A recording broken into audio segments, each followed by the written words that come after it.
vamos dar início à 17ª sessão ordinária da terceira Câmara do Direito Público. Cumprimento aqui aos presentes, Pastor Washington, doutor Montalvani, a Pastora Livramento, que está hoje de forma remota, ao secretário, doutor Davi, ao doutor Oliveira, procurador de Justiça, Francisco José Oliveira, e a doutora Socorro Silveira, defensora pública. Assim, os advogados, que já vejo aqui alguns na sala, o julgamento dessa Câmara, eles são feitos na sessão de hoje apenas aqueles em que foi solicitado pedido de sustentação oral ou de preferência. Com relação aos demais, que foram votados antecipadamente, ao final da sessão, serão confirmados pelos respectivos julgadores e relatores, e em seguida publicados. Dando início à pauta de hoje, eu tenho aqui 2 pedidos de preferência. O de número 8 da pauta, que é o processo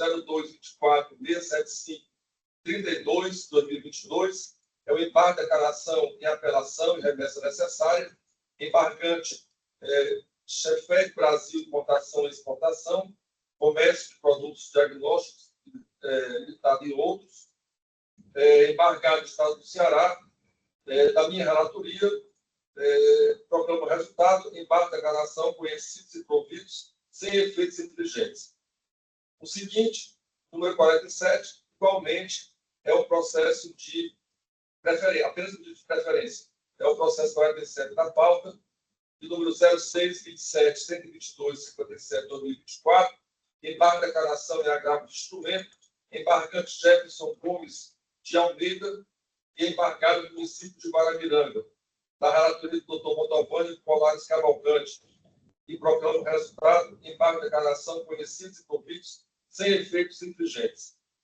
O processo de número 7, que está na pauta de hoje, é o número 303-2639-72-2023, da minha relatoria, que eu vou adiar para a sessão seguinte, na próxima segunda-feira. Chamo, portanto, o processo de número 27, de número sequência de 507890-2000, apelação civil, apelante Aureni Alves de Oliveira, advogado Sérgio Gugel Carlos da Silva, apelado município de Quiteranópolis, da relatoria da doutora Livramento Magalhães. Doutor Sérgio está presente, eu já vi aqui na tela. Doutor Sérgio, o senhor tem 15 minutos.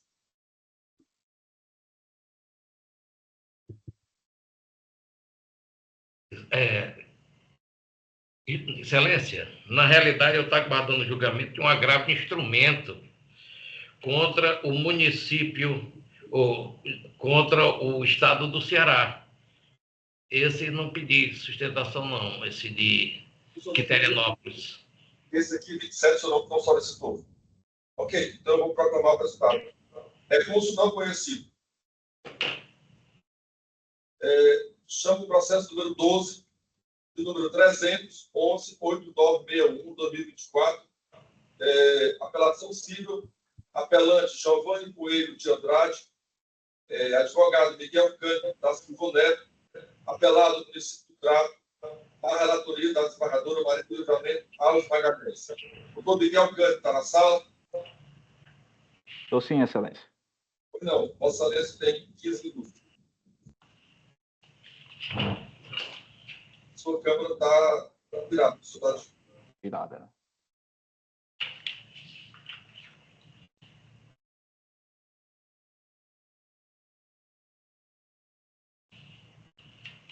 Bom, pois não. Posso começar? Pode sim. Obrigado.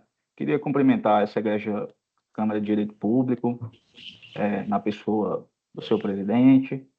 Gostaria de cumprimentar o membro do Ministério Público presente, a Defensoria e colegas advogados. Excelência, isso aqui trata do mandado de segurança civil, na qual apelante, meu cliente, Giovanni Coelho de Andrade, contra o município de Crato, né? Se trata de uma apelação que visa reformar a sentença que julgou imprecedente a segurança do apelante, né? A questão, de fato, se trata de preterição, né, em concurso público, concurso este do edital 01 de 2020. Este concurso, Excelência, o candidato ele foi aprovado, né, fora das vagas. Esse concurso existia 21 vagas de provimento efetivo, na qual já foram convocados 65 professores de pedagogia, faltando 13 colocações para o apelante. Já foram chamados 65 candidatos aprovados. A sentença de primeiro grau, eu poderia até pedir uma preliminar, né, de falta de fundamentação, por ser uma sentença genérica, que não apreendeu os fatos devidamente, mas a sentença no substancial, ela procedeu, né, à pretensão do impetente nos seguintes dizeres: o impetente não produziu uma prova sequer que demonstre que tais contratações temporárias não estão sendo destinadas ao suprimento de vacantes existentes em razão de afastamento de titulares de cargos efetivos. No entanto, Excelência, esse mandado de segurança, inclusive a fundamentação, não se ateve à jurisprudência do STF, que rege, né, esses casos de preterição de concurso público, e eu falo do RE 837311, de origem do Piauí, na qual estipula 2 pressupostos para o candidato que é aprovado fora das vagas tenha a transformação da mera expectativa de direito para direito subjetivo. E quais são? A linha C do julgado. Quando surgirem novas vagas ou for aberto novo concurso durante a validade do certame anterior, ou seja, a qual o apelante foi aprovado, e ocorrer preterição de candidatos de forma arbitrária e motivada por parte da administração pública. Aqui, Excelência, foi juntado processos seletivos supervenientes ao certame, na qual o Giovanni, o apelante, foi aprovado. Eu falo do edital 01 de 2020, eu falo também do edital 01 de 2024. Ou seja, os processos seletivos supervenientes estão sendo comprovados. Inclusive, o número de contratações temporárias já chega a 271, só em um edital, né? Só em um edital. E a prova documental da administração pública municipal, que comprovou os cargos vagos, também está presente. Também está presente. Foi feito um requerimento administrativo à administração municipal, na qual eu solicitei. Vou falar só o parágrafo em relação ao meu requerimento. Solicito lista de carência real de cargos vagos de professores efetivos nas escolas públicas municipais de Crato, de acordo com as respectivas áreas, referente ao interregno de janeiro de 2022 até o recebimento da presente petição administrativa. E o que foi que a administração pública respondeu? Respondeu, Excelência, que existe 20 vagas no cargo na qual o apelante pleiteia, que é o cargo de pedagogia, né? Ou seja, Excelência, a jurisprudência do STF coloca os pressupostos para que a convolução do direito, da mera expectativa de direito, se convole em direito subjetivo. E aqui todos os pressupostos estão provados documentalmente, né? A prova dos processos seletivos supervenientes, a prova dos cargos vagos. E a prova dos cargos vagos está aqui nos autos, provado pela própria administração pública municipal, né? Ou seja, não é meramente falar em contratações temporárias irregulares. Não é isso. Claro que a administração pública pode contratar temporários, mas com o que a lei menciona. A contratação temporária tem que atender à lei, ou seja, contratação temporária, e não para preenchimento de cargos vagos, porque, no caso dos autos, se trata de uma preterição.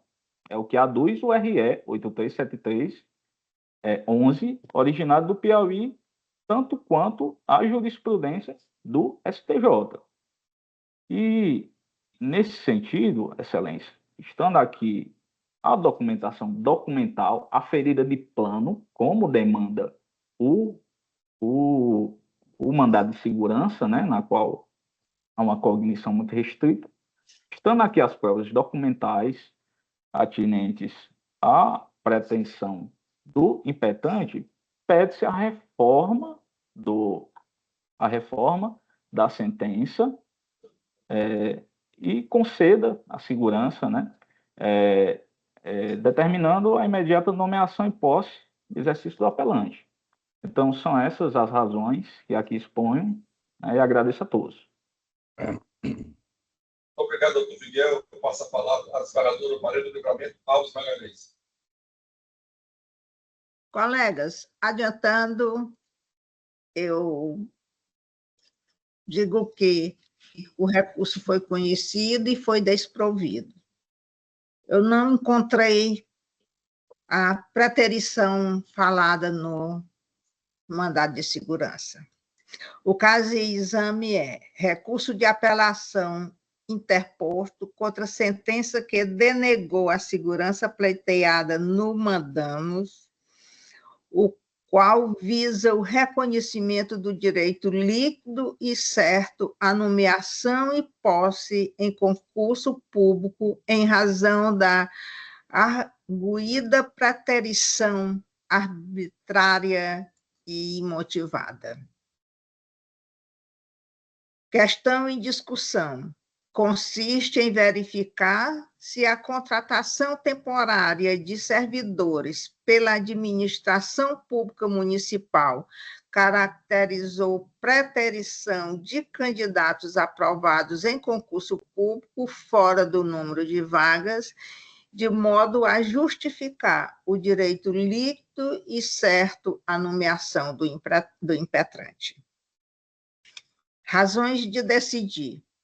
A mera contratação de servidores temporários não tem o condão, por si só, de comprovar a preterição dos candidatos regularmente aprovados e a existência de cargos efetivos vagos, tendo em vista a possibilidade de terem sido admitidos para suprir vacância existente em razão do afastamento provisório de titular do cargo efetivo. Nessa esteira, não havendo comprovação quanto à existência de vagas ou ocorrências de contratações irregulares para o mesmo cargo, não há direito líquido e certo à nomeação de candidato aprovado fora do número de vagas. Isso não resta configurada a alegada preterição arbitrária e imotivada. Recurso conhecido e desprovido. É como voto, desembargador presidente. Não, falou do livramento, eu também acompanho, desculpe, doutor Montalvani. Com relator. Fador Washington. Senhor presidente, também acompanha a relatoria. Pois não, tem o programa resultado, recurso conhecido e desprovido. Eu chamo agora o processo número 62, número 302, 27, 307, 64, 9, 2025, agravo de instrumento, agravante Angélia Maria Martins de Almeida, advogado Dr. Sérgio Gugel Carlos da Silva, agravado do Estado do Ceará, da relatoria do Fador Washington Luiz Bezerra de Araújo. Doutor Sérgio, agora sim, Vossa Excelência tem os seus 15 minutos. Muito obrigado, Excelência. Todo presidente, doutor Francisco Luciano Lima Rodrigues, nobre e ultíssimo relator, doutor Washington Bezerra de Araújo, demais componentes dessa colegialidade, meu grande amigo, representante do Ministério Público Procurador, doutor Francisco José Oliveira Filho, a quem tem deixado muita saudade aqui na nossa região. Meu secretário, colegas advogados que estejam presentes aí em sessão de forma presencial e os que participam de forma virtual, meus cumprimentos. Senhores servidores de força pública.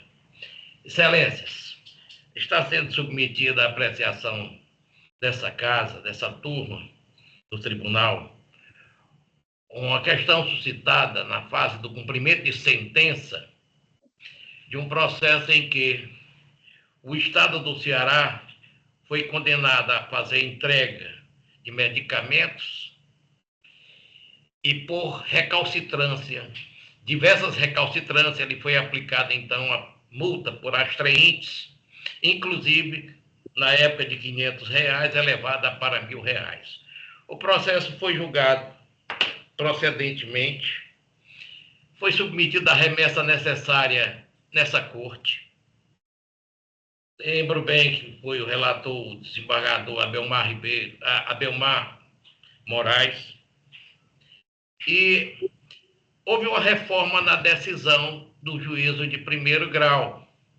A decisão reformou apenas a condenação sucumbencial em honorários, reduzindo pela metade, mas manteve incólume todas as consequências da sentença, inclusive viva e de plena eficácia às astraentes que foram aplicadas por descumprimentos reiterados pelo agravado. Excelência, as astraentes, elas são produto do respeito merecido pelas decisões judiciais. A falta delas, de desacato, de descumprimento, impõe que a parte seja punida por atraso, inclusive, dia a dia. Essa consequência foi aplicada ao Estado do Ceará.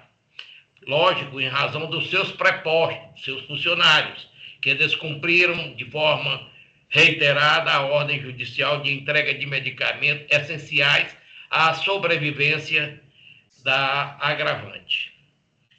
Acontece, excelências, que já na fase do cumprimento de sentença, essas astraentes foram mitigadas quase a zero. Eu quero só ressaltar primeiro que o Estado do Ceará tem no seu orçamento a previsão de aplicação só de recursos próprios, uma quantia superior a 37 bilhões de reais para o orçamento desse ano. Isso é só para mostrar a hipersuficiência que detém a parte adversa. Pouco importante tratar de uma pessoa jurídica de direito público, mas somente para este ano são mais de 38 bilhões de reais no orçamento. As astraentes, no caso, são insignificantes. Outra, se o Estado quer alegar desídia de seus funcionários em descumprirem ordem judicial, está previsto na Constituição, no artigo 37, no seu parágrafo 6º, o direito de regresso, comprovando-se o prejuízo do ente público, ele poderá, por via de regresso, alcançar os seus servidores, seus funcionários que deixaram de cumprir por desídia ou simples desrespeito à ordem judicial. Isso eu quero lembrar que o reflexo, o Estado tem como se ressarcir de um eventual dano que ele possa alegar no futuro. Essas astraentes, elas vêm também dar um sentido pedagógico. Já são milhares de ações que o Estado vem sofrendo e agindo desrespeitosamente, principalmente quando se trata da vida das pessoas. A minha constituinte, a agravante, ela sofreu a Eve Seracé, ela perdeu todos os seus rins, os 2 rins. Ela vive e depende exclusivamente de medicamento constante, hemodiálise e medicamento que lhe dá a sobrevida. A expectativa de vida dela é bem reduzida em razão disso. Ela se encontra desde aquele tempo até hoje ainda numa fila de transplante, que não alcançará certamente diante da sua debilidade. Mas, excelências, o sentido é de que as astraentes, pouco importa quem está no polo passivo, quem descumpre essa obrigação. Se é uma pessoa física, se é uma pessoa jurídica, e jurídica se for uma pessoa pública, de direito público ou de direito privado. A consequência deve ser a mesma. A moralidade deve ser posta em prática, fazer valer as decisões judiciais. A multa, ela tem um caráter pedagógico. Foi por isso que, nas razões do agravo, eu peço vênia para lembrar de 2 acórdãos pensados do Tribunal de Justiça do Distrito Federal e Território, em que diz: as astraentes ostentam natureza persuasiva, porquanto buscam vencer a resistência da parte em cumprir a obrigação que lhe foi imposta e visam garantir a autoridade e a eficácia da própria decisão judicial.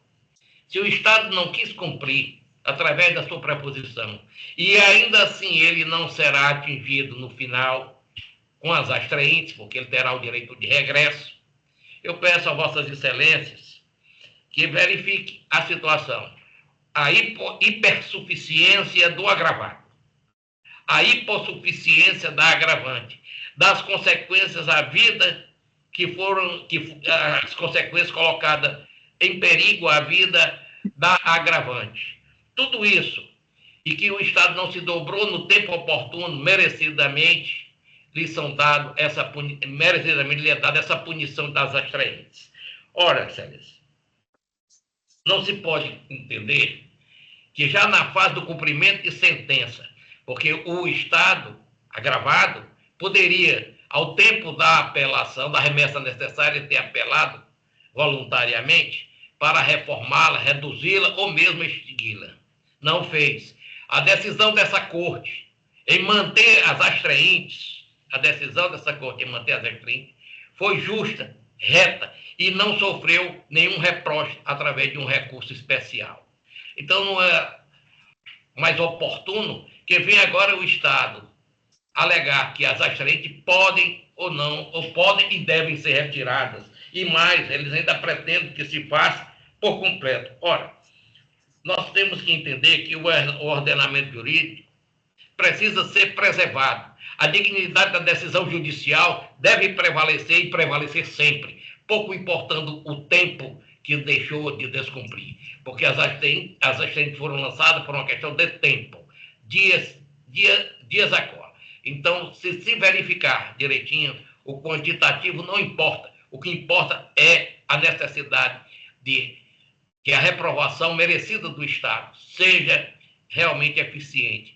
Possa o Estado, então, ser penalizado pelas astraentes que foram preservadas no acórdão dessa Corte. Era o que tinha a pedir. Pedir a vossas excelências que acolham o agravo, a fim de manter a integralidade das astraentes. Muito obrigado, excelências. Pois não, doutor Sérgio, com a palavra o relator, por favor.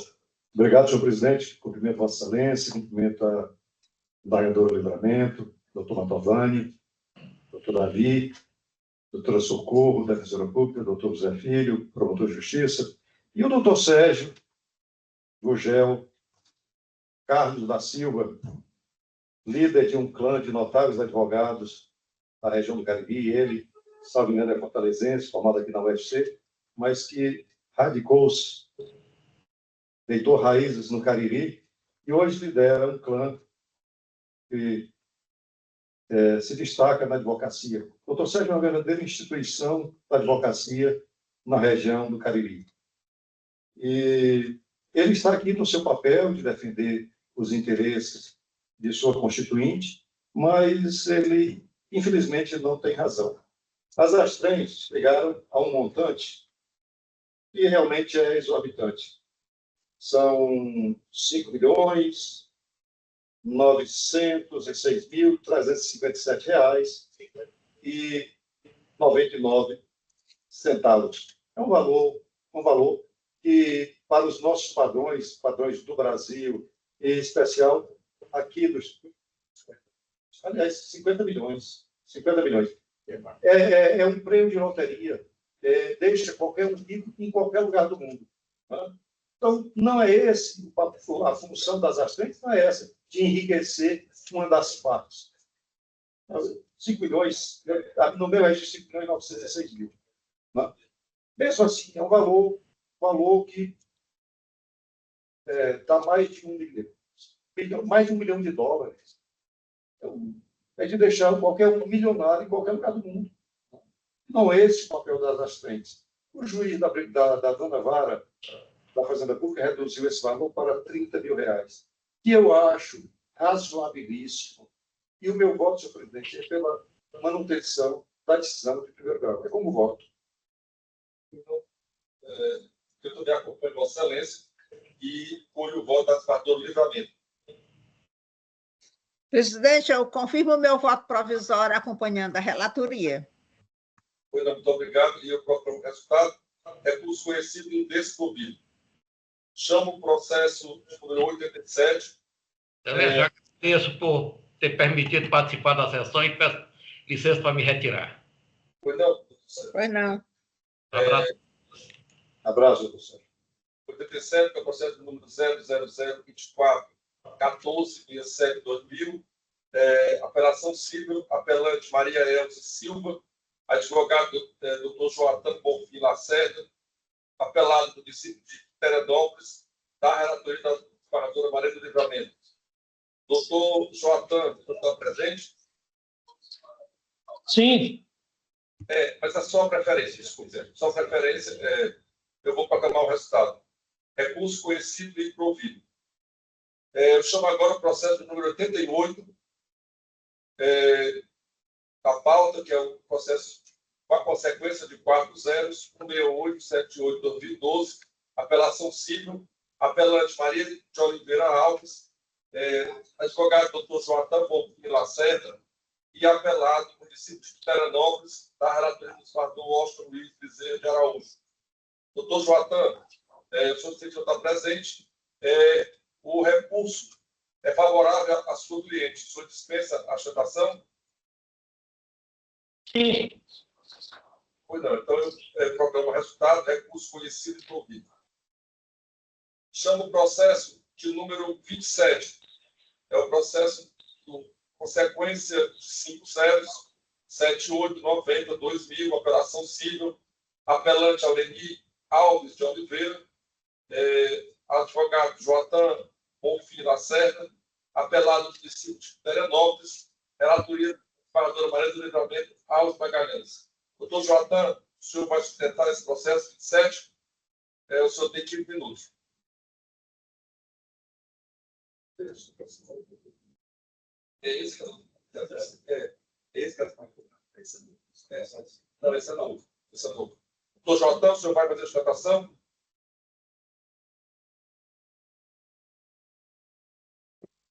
É isso.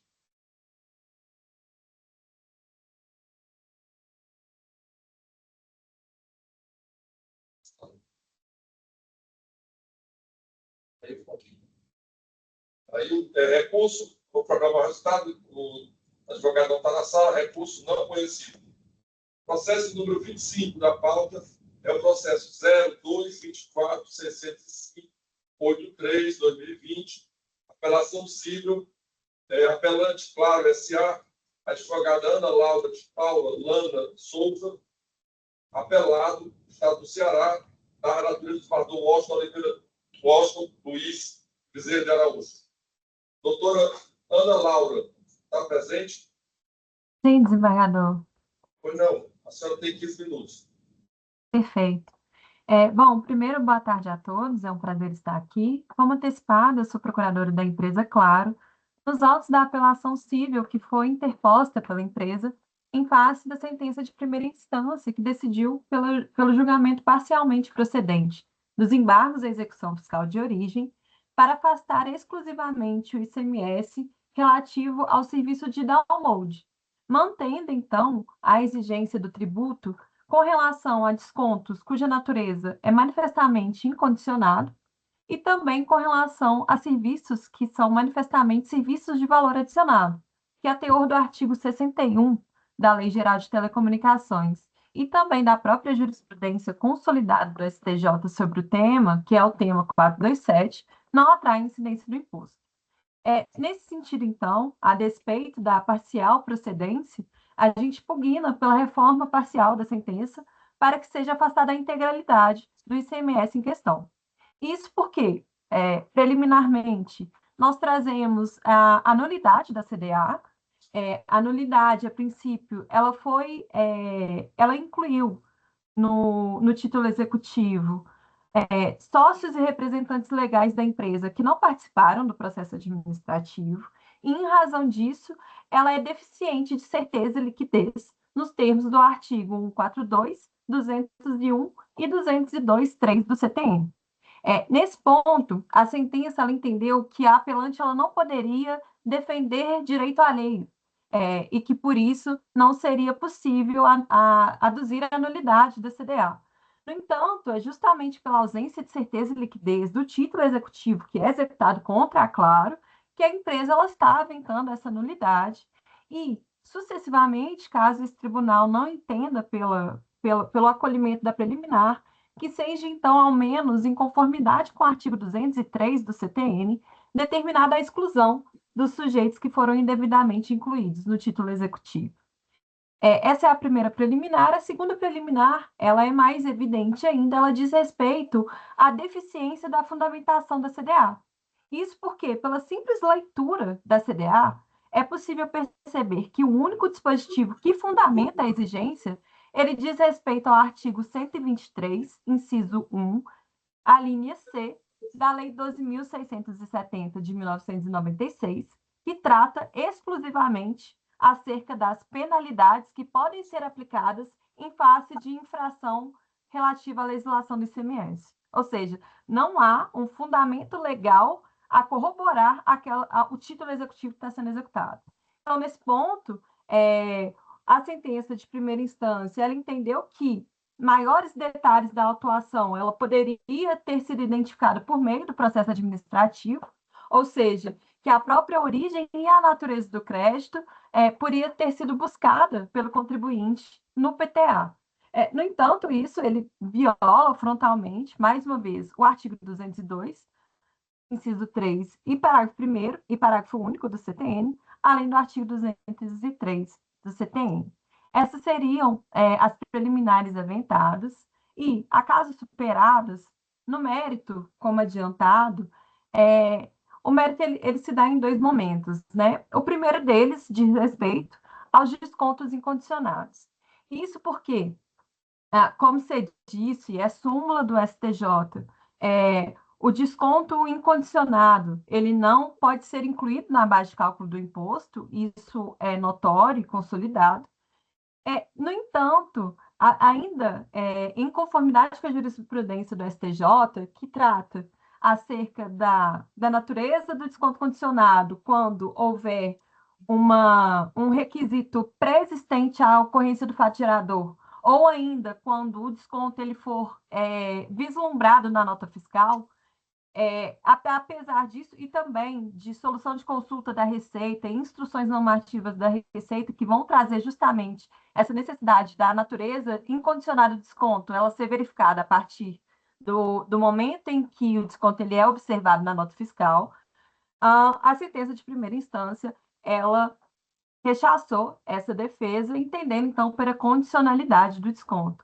Ocorre que, no caso em questão, os descontos eles foram concedidos no exato momento da contratação do plano pelo usuário, ou seja, em momento anterior ao fato gerador do serviço prestado, e eles vinham refletidos na nota fiscal, independentemente de qualquer cláusula futura incerta. Essa cláusula futura incerta que, de fato, seria a condição a dar a natureza condicionada ao desconto. E, além disso, os descontos eles nunca foram devolvidos ou restituídos na superveniência de algum acontecimento.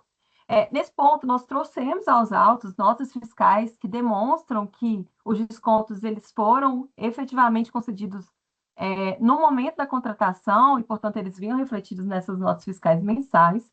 Apesar disso, foi mantida a exigência sob o fundamento de que a cláusula de fidelização ela configuraria uma condicionante ao desconto concedido pelo apelante, na medida em que, quanto maior o desconto condicionado concedido pelo tempo de permanência, menor seria a multa. Então, a sentença ela acaba confundindo multa rescisória com cláusula condicional.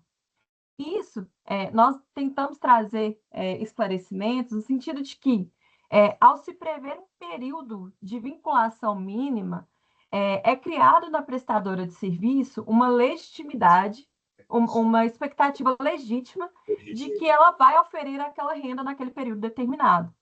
E esse período mínimo, então, ele faz com que há uma redução da incerteza com relação ao aferimento da receita, e isso provoca um preço favorecido àquele usuário. Ou seja, em conclusão, a cláusula de fidelização ela vai permitir uma formação de preço melhor para o usuário que estiver a ela vinculado. Mas isso ocorre antes da prestação do serviço de comunicação. Nos exatos termos do entendimento do STJ, isso ocorre antes do fato gerador do tributo. E é justamente nesse sentido também que se dá a multa firmada, que ela pretende reduzir, que a multa ela reduz na medida em que o tempo de fidelização ele também é reduzido. No entanto, não tem qualquer coincidência entre valor de multa concedida e desconto concedido, que é exatamente o que foi autuado. De modo que o fundamento da sentença, no sentido que a multa seria uma condição para o desconto seria uma condição para a multa, isso não tem a menor condição de prosperar. Nesse ponto, então, o primeiro ponto do mérito, nós trazemos, conforme jurisprudência do STJ, conforme entendimento da Receita Federal, a natureza incondicionada dos descontos que foram autuados, que, portanto, não podem ser incluídos na base de cálculo do imposto que está sendo cobrado. O segundo momento do mérito, ele vai dizer respeito acerca dos serviços de valor adicionado que foram autuados e indevidamente foi mantida a incidência do imposto. Nesse ponto, a sentença, como foi adiantado, ela reconheceu a não incidência do ICMS sobre os serviços de download, sob o fundamento de que esse serviço ele seria notoriamente um serviço de valor adicionado, não haveria dúvidas do que se trata esse serviço. No entanto, com relação aos demais serviços, a empresa ela não teria trazido aos autos o conceito dos serviços ou a funcionalidade deles, de modo que não seria possível, então, se entender se de fato tratar-se de atividade fim, atividade meio, serviço de valor adicionado. E nesse ponto, nós trouxemos e nós aprofundamos muito no recurso de apelação, demonstrando que, a despeito do que trouxe a sentença, há prova contundente nos autos, apta a comprovar a natureza conexa dos serviços que foram autuados. E essa prova é justamente o laudo pericial que foi elaborado em esfera administrativa pela célula de perícias do CONAT, que, com fulcro nas explicações que foram trazidas pelo contribuinte, concluiu que a maior parte dos serviços se refere a serviços de download de jogos, de músicas, de imagens, de sons, de vídeos, que são os serviços que remanesceram e que a sentença entendeu que não poderia afastar a incidência do imposto. Nós trouxemos, inclusive, na apelação, os excertos, tanto dos embargos, quanto da especificação de provas, e também do laudo, em que é comprovado que a empresa, de fato, ela trouxe no processo essa descrição e a funcionalidade dos serviços, de modo que poderia, sim, ter sido apreciado a natureza dos serviços autuados e confirmado que se trata de serviço de valor adicionado. Então, pugna-se para que seja apreciada essa prova, né, que comprova a natureza, e como você diz, tratando de serviço de valor adicionado, é certo que o ICMS ele deve ser afastado para a integralidade dos serviços que foram autuados. Por fim, e aqui eu já estou terminando, a gente traz a defesa sucessiva, no sentido de que, acaso seja mantida qualquer cobrança, que seja, então, cancelada a multa imputada. Isso porque a multa prevista no artigo 123, inciso 1, a linha C, ela não é aplicável aos autos na medida em que houve a regular escrituração pela empresa dos serviços que foram prestados no período, inclusive foi por meio do convênio 115 que a autuação foi lavrada, e ainda no sentido de que a ratio legis, que é intrínseca a esse dispositivo que foi aplicado pela fiscalização, ela se dá no sentido de repressão ou de prevenção de condutas que visam omitir informações do fisco. Isso não ocorreu nesse caso. E a própria legislação, ela vai trazer que A linha C, ela só pode ser aplicada no caso em que compreendidos, no caso em que não compreendidos a linha D e a linha E da Lei 2.670. E a linha D, ela vai trazer justamente a imputação de multa de 50% quando há a escrituração fiscal pelo contribuinte. Então, por todos esses pontos, é que nós pugnamos pelo acolhimento da apelação com a reforma parcial da sentença para que seja afastada a integralidade do imposto em SPEC. É o que se pede. Muito obrigado. Muito obrigado, doutora Laura. Eu passo a palavra ao relator, Fábio Rocha. Obrigado, senhor presidente. Obrigado, senhor presidente. Cumprimento a doutora Ana Laura. Na apelação, a apelante ratificou os fundamentos da inicial e reiterou: 1. A ilegalidade da inclusão de sujeitos que não integraram o processo administrativo fiscal. 2. A nulidade da CDA por ausência de fundamentação e incorreções normativas. E 3. A não incidência do ICMS sobre descontos incondicionados e serviços de valor adicionado. E, por final, pediu a exclusão da multa aplicada. No meu voto,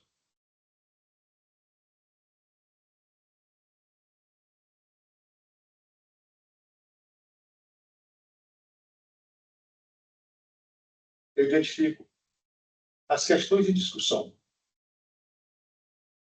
que são 4. Primeiro, o recurso de apelação ofende o princípio da dialeticidade de recursão.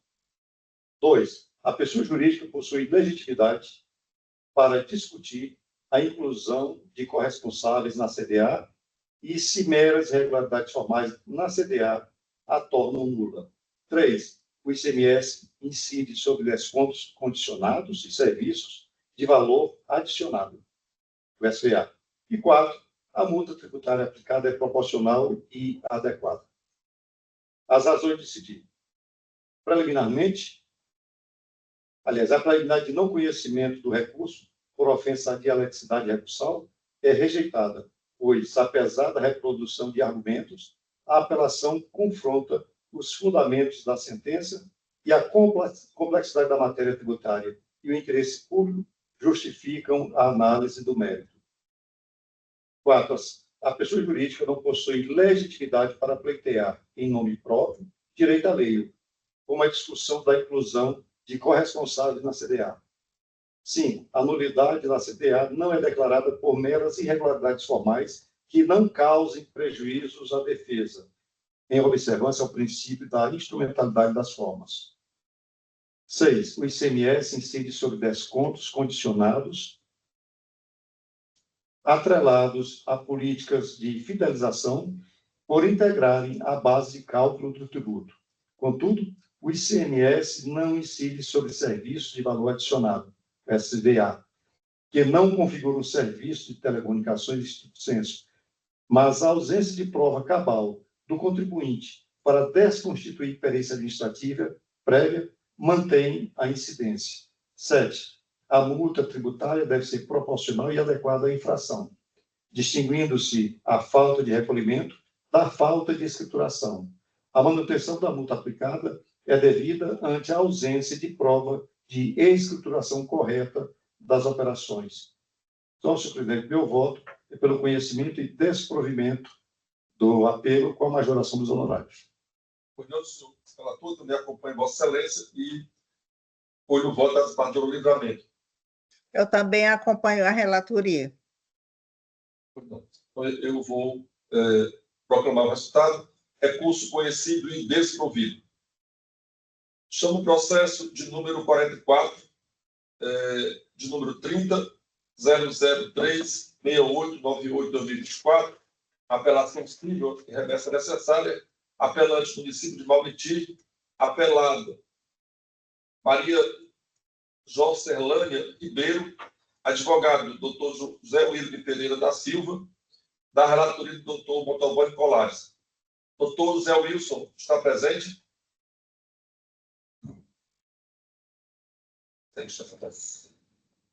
Não está presente. Proclama o resultado. Recurso conhecido e descobrido. Processo de número 63, da pauta de número 300.04.72.90/2024, uma apelação civil, apelante Nayara Pereira de Araújo Vieira, advogado José William Pereira da Silva, apelado do município de Mauriti, da relatoria do governador Washington Luiz. Doutor Zé Wilson está presente? Programa resultado, recurso conhecido e desprovido. Processo de número 45, da pauta, processo de número 301.2505.87/2024, apelação civil, apelante Estado do Ceará, apelado Francisco Sérgio Paiva de Freitas, advogado Abraão Lincoln Soares Ponte, da relatoria do doutor Motovani Colares. Doutor Abraão Lincoln está presente? Sim, excelência, presente.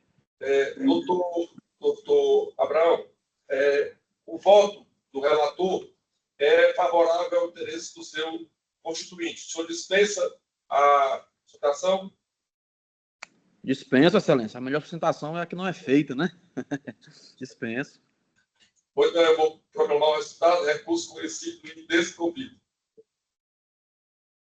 Chamo o processo de número 85 da pauta, que é o processo 303.7544.23/2023, apelação civil, apelante Superintendência de Obras Públicas, SOP, apelada Companhia Energética do Ceará, advogada doutora Tatiana Faceia Borges, da relatoria do doutor Washington Luiz.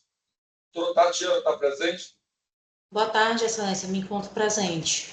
Não, doutora, o voto do novamente anterior é favorável ao seu cliente. Vossa Excelência desiste da citação?